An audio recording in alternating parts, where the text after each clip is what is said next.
Hello everyone, welcome to 2017 4th Annual Trophy Awards. This is a 3-part series where we will look back at all the games that came out in 2017 and find out what the easiest and hardest platinum trophies were. But we kick things off first with a fan vote to determine the top 10 overall trophy lists from the past year. Before we jump into this, I just want to take a moment and thank you for your support in the past year. I've reached 600,000 subscribers here on YouTube and launched the official PS4 Trophies Discord server. So check the link in the description for your invitation into that server.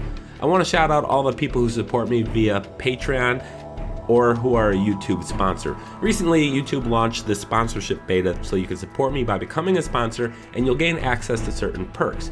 Just look for the sponsor button next to where the subscribe button would be if you're on the desktop or an Android device. iOS users would need to do it from a desktop computer at this time. So thanks to all these wonderful people for making this happen. The top 10 trophy list was put together by you guys. I asked both here on my YouTube community tab as well as over at Twitter to tell me what your favorite complete trophy list of the year was. Which trophy list was the most fun for you? Not surprisingly, Wolfenstein 2: The New Colossus received 0 votes. And if you own that game, you know why. So what were the top 10? Well, there are actually 13 because 4 games tied for 10th place. So coming in at 10th place are the following games: Call of Duty World War II, Nier, Neo, and Prey. Now I thought Call of Duty would have placed higher because for some people, it's the only game they purchase every year. So maybe people are just finally tired of the complicated zombie trophies, I don't know. Nier was a well-received game that introduced us to the controversial ability to purchase trophies through an in-game shop, something I was kind of vocal against. Neo is another great game that probably would have placed higher if more people had played it. The only knock against it is the 80 hours it takes to platinum it. But of course, just because it's long doesn't mean it's not fun. Prey also sneaks into the top 10, which will require you to play through the game twice, utilizing different sets of abilities and playstyles, which changes up the gameplay. If only it didn't have such long load times. Coming in at the 9th spot is The Evil Within 2. This was a fun game, especially with its open world sections. Of course, you have your full suite of collectibles to find, and you'll need to play New Game Plus at least once, maybe twice to fully upgrade everything. So that's a bit of a bummer to an otherwise solid trophy list.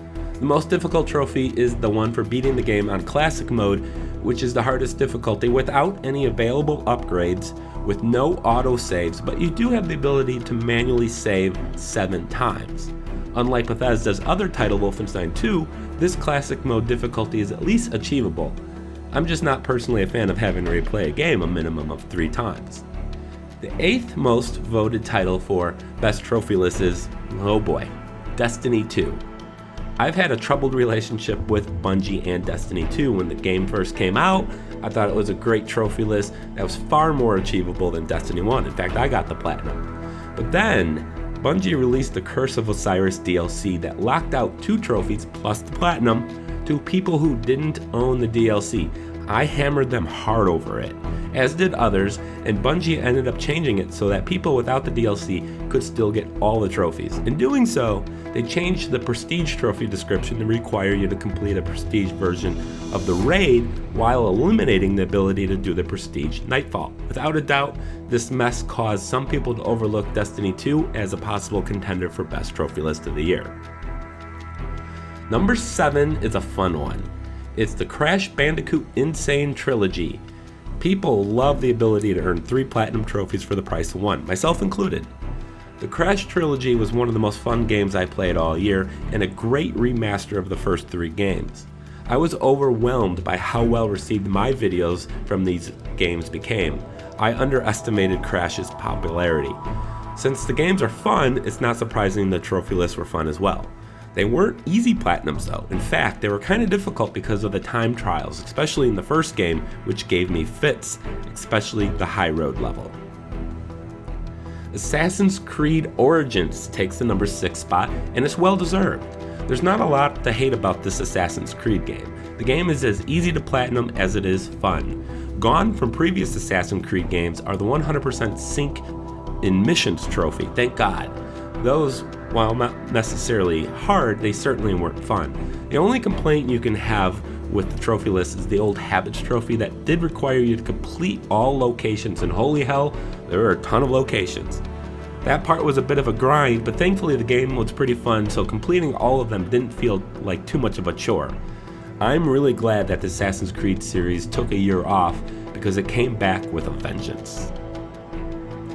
Entering the top 5 is Persona 5. Now I have a confession to make. I've never played a Persona game, so I can't speak with much authority here. It's just not a genre I'm really into, but I know how popular the series is. So I'm not surprised many people picked it as their top trophy list. Now I can say that the trophy images are beautiful, and this will take over 100 hours to platinum, even if you follow guides to make sure you don't miss necessary things. There are 36 missable trophies. As long as you take care not to miss them, this appears to be a fairly easy platinum trophy with a difficulty rating of about 3 out of 10. The next 4 games received a substantially higher number of votes than anything else previous, by a far margin, and I agree with all of them. Number 4 is Resident Evil 7 Biohazard. People seem to have ignored the fact that almost all of the trophies are missable because there's no chapter select, and that it requires at least 3 playthroughs, or that it even had a speedrun trophy. Those are things that will typically disgust trophy hunters, but the game was so damn good, and the trophy list otherwise matched. It helped that the game felt like the perfect length. Even with the 3 playthroughs, you could in theory still platinum it within 25 to 30 hours. Unlike Wolfenstein 2's insane difficulty, you can complete Resident Evil 7's Madhouse difficulty using bonuses earned from earlier playthroughs, which takes a possibly annoying trophy, makes it fun, and yes, I'm never going to let go of the Wolfenstein 2's terrible Mein Leben trophy. Making a fun trophy list is not hard when you make a funny game, which is what South Park: The Fractured But Whole did to make it to the 3rd best trophy list of the year. It does take a little bit of a step back from 2014's The Stick of Truth, which was the best trophy list of that year.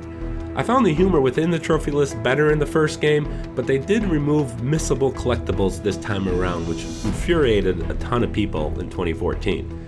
In fact, you can earn all of the trophies without missing anything in a single playthrough as long as you play as a black character on Mastermind difficulty, a difficulty that is not worthy of that title. It's easy, but it's also incredibly fun. After the release of Uncharted 4, I didn't think we would see another game from the series in the Trophy Awards show anymore. But at number 2, Uncharted: The Lost Legacy manages just that. This is a standalone expansion for Uncharted 4 that features its own separate trophy list, including a platinum. You don't even need to have played Uncharted 4 to play this. This is a 15-hour experience with a solid trophy list. This is a typical Naughty Dog trophy list that features its collectible treasures and kill-type trophies, but it's the remaining 15 or so trophies that ask you to complete fun and random tasks that makes this trophy list stand out. The best part? No multiplayer trophies. My pick for the best trophy list of the year, and the runaway favorite amongst you guys in the voting, and should come as no surprise to most, is Horizon Zero Dawn. In addition to being one of the best PlayStation games of the year, it has a near flawless trophy list. The game is so good that people didn't want to stop playing, so when they completed it, non-trophy hunters went for the platinum just to play it some more. There were no annoying difficulty trophies and no need for multiple playthroughs. Well, they did add New Game Plus and a new difficulty through DLC, but those trophies aren't required for platinum. There were hundreds of collectibles in the game, but they only made certain sets of them required, all of which had maps that could be purchased, the way it really should be in all open world games. I would have liked a few more miscellaneous trophies like what the Uncharted franchise has done, but the fact that this was a relatively painless trophy list in a world that was so much fun to be in, it's no wonder that this game received many times more votes than anything else. It was such a slam dunk winner that I just had to stop counting votes for it. So there you have it, the top 10 trophy lists of 2017. As always, let me know in the comments what your favorite trophy lists of the year were, and we'll see you soon for the top 10 easiest and hardest platinums of 2017. Don't forget to hit the like button. See you soon.